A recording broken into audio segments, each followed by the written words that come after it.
વડોદરામાં રોડ પર ચાલતી જતી મહિલાઓના મોબાઈલ ફોન ચૂંટી લેનાર ગઠિયાને ડીસીબી પોલીસે ઝડપી પાડી 3 મોબાઈલ ફોન કબજે કર્યા છે।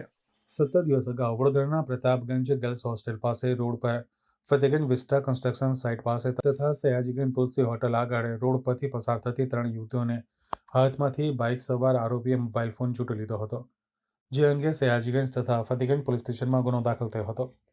પોલીસે ઘટનાસ્થળ નજીકના સીસીટીવી ફૂટેજની ચકાસણી કરી આ ગુનામાં સંડોવાયેલ આરોપીને ખંડેરાવ માર્કેટ પાસેના રોડ પરથી સનેશભાઈ જોસિંગભાઈ દેવધાર રહે આશાપુરી સોસાયટી નવીનગરી સયાજીપુરાને ઝડપી પાડ્યો હતો। આરોપી પાસેથી જુદી જુદી કંપનીના મોબાઈલ ફોન મળી આવ્યા હતા। પોલીસે તેની પૂછપરછ કરતા તેણે કબૂલ્યું હતું કે મારા સાથીદાર રાજા મિનેશભાઈ ડામોર રહે ખોડિયારનગર વડોદરા મૂળ રહે દાહોદ સાથે મળીને 3 મહિલાઓના મોબાઈલ ફોન ચૂંટી લીધા હતા। પોલીસે આરોપી પાસેથી 3 મોબાઈલ, એક બાઇક મળી કુલ 73,000નો મુદ્દામાલ કબજે કર્યો હતો। રાજા ડામોર 9 દિવસથી દેવગઢ બારિયાની સબજેલમાં હોવાનું જાણવા મળ્યું છે। રાજા ડામોર સામે અગાઉ ચોરી, ચીલ ઝડપ, લૂંટ, અપહરણ, દુષ્કર્મ, આર્મ્સ એક્ટ અને એનડીપીએસના મળીને કુલ 18 ગુનાઓ નોંધાયા છે।